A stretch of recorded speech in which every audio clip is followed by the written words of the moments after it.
Next എന്ന് പറയുമ്പോഴത്തേക്കും ഇപ്പോൾ നമ്മൾ 0 ഉള്ള ഡിജിറ്റ്സിൻ്റെ സ്ക്വയർ കണ്ടുപിടിക്കുന്നതാണ്. അതായത് ഇപ്പോൾ ഫോർ എക്സാമ്പിൾ 10 സ്ക്വയർ. 10 സ്ക്വയർ എന്ന് പറയുമ്പോൾ എന്താ ചെയ്യുക? 1 അതുപോലെ തന്നെ ഇടുക. 1 സ്ക്വയർ എന്താ? 1 തന്നെ. 0 എത്ര എണ്ണം വേണം? 2 സീറോസ്. ഓക്കെ. ഇപ്പോൾ 20 സ്ക്വയർ.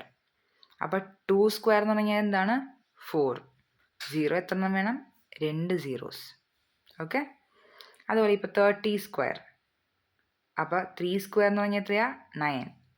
എത്ര സീറോസ് ഇടണം? 2 സീറോസ്. ഓക്കെ. അപ്പോൾ ഇങ്ങനെയാണ് പോവുക. ഓക്കെ. ഇനിയിപ്പോൾ ഫോർ എക്സാമ്പിൾ 80 സ്ക്വയർ. അതായത് എന്താ? 8 സ്ക്വയർ എന്ന് പറയുമ്പോഴത്തേ എത്രയാ? 64. 0നും 2 സീറോസ്. ഓക്കെ. സ്ക്വയർ ആകുമ്പോൾ 2 സീറോസ്. അങ്ങനെയാണ് പോവുക. ഓക്കെ. ഇനിയിപ്പോൾ 100 സ്ക്വയർ ആയിരുന്നെങ്കിലോ? 100 സ്ക്വയർ ആണെങ്കിൽ 1 സ്ക്വയർ 1 തന്നെ. ഇവിടെ എത്ര സീറോസ് ഉണ്ട്? 2 സീറോസ് ഉണ്ട്. അപ്പം നമ്മൾ ടോട്ടൽ എത്ര ഇടണം? 4 സീറോസ് ഇടണം. ഓക്കെ. ഇനിയിപ്പോൾ വേറെ 200 സ്ക്വയർ അങ്ങനെയാണെന്ന് വെച്ചു. അപ്പോൾ 2 സ്ക്വയർ എന്താണ്? 4. ഇവിടെ എത്ര സീറോസ് ഉണ്ട്? 2 സീറോസ്. അപ്പം നമ്മൾ എത്ര സീറോ ഇടണം? 4 സീറോസ്. അങ്ങനെ പോവാം. ഓക്കെ. 900 സ്ക്വയർ എന്ത് വരും? 9 9s are, അതായത് 9 സ്ക്വയർ, അത് 81. ഇവിടെ എത്ര സീറോസ് ഉണ്ട്? 2 സീറോസ്. അപ്പം നമ്മൾ എത്ര സീറോ ഇടണം? 4 സീറോസ് ഇടണം. ഓക്കെ. ഇങ്ങനെയാണ് ചെയ്യാം. ഓക്കെ. ഇനി അടുത്ത ട്രൈ ദീസ് ആണ്. നമ്മൾ ലാസ്റ്റ് ട്രൈ ദീസ് ചെയ്ത സെയിം പേജിൽ തന്നെ ഉള്ളതാണ് ട്രൈ ദീസ്. അതിൽ പറഞ്ഞിരിക്കുന്ന ക്വസ്റ്റ്യൻ, ഫസ്റ്റ് ക്വസ്റ്റ്യൻ ഇതാണ്: square of which of the following numbers would be an odd number or even number എന്നാണ് ചോദിച്ചിരിക്കുന്നത്. ഓക്കെ. ഓഡ് നമ്പറും ഈവൻ നമ്പറും ഏതൊക്കെ നമ്പേഴ്സിൻ്റെ സ്ക്വയർ എടുക്കുമ്പോൾ കിട്ടും എന്നാണ് ചോദിച്ചിരിക്കുന്നത്. First question 727. ഇതിൻ്റെ സ്ക്വയർ എടുക്കുമ്പോൾ കിട്ടുന്ന ആൻസർ ഓഡ് നമ്പർ ആയിരിക്കുമോ ഈവൻ നമ്പർ ആയിരിക്കുമോ? അതാണ് ക്വസ്റ്റ്യൻ. ഓക്കെ. അപ്പോൾ നമ്മൾ എന്താ ചെയ്യുക? നമുക്ക് ഇപ്പോൾ ചിന്തിച്ച് നോക്കി. ഇപ്പോൾ 3 എന്ത് നമ്പറാണ്? ഓഡ് നമ്പറാണ്. 3 സ്ക്വയർ എന്തായിരിക്കും ആൻസർ? 9. 9 എന്ത് തന്നെ ഇരിക്കും? ഓഡ് നമ്പറാണ്. Okay.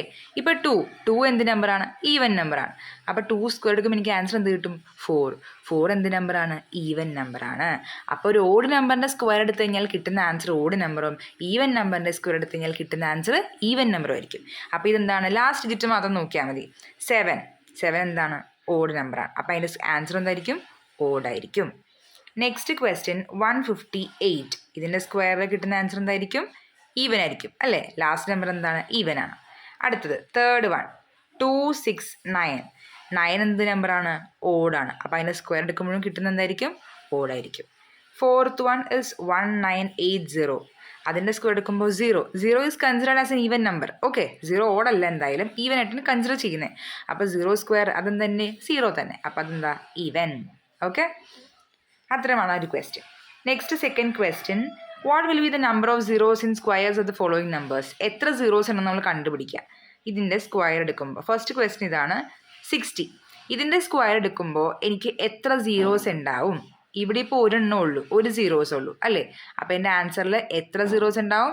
2 zeros. Okay. Next one is 400. 400ൻ്റെ സ്ക്വയർ എടുക്കുമ്പോൾ എനിക്ക് ആൻസറിൽ എത്ര സീറോസ് ഉണ്ടാവും? ഇവിടെ ഇപ്പോൾ 2 സീറോസ് ഉണ്ട് അല്ലേ? അപ്പോൾ എത്ര ഉണ്ടാവും? 4 സീറോസ് ഉണ്ടാവും. ഓക്കെ. ഇവിടെ ഇപ്പോൾ 3 എണ്ണം ഉണ്ടായിരുന്നെങ്കിലോ? അപ്പോൾ എനിക്ക് എത്ര ഉണ്ടാവും? 6 സീറോസ് ഉണ്ടാവും. ഓക്കെ. 6 സീറോസ്. അങ്ങനെയാണ് അത് പോവുക. ഓക്കെ. അത്രയേ ഉള്ളൂ.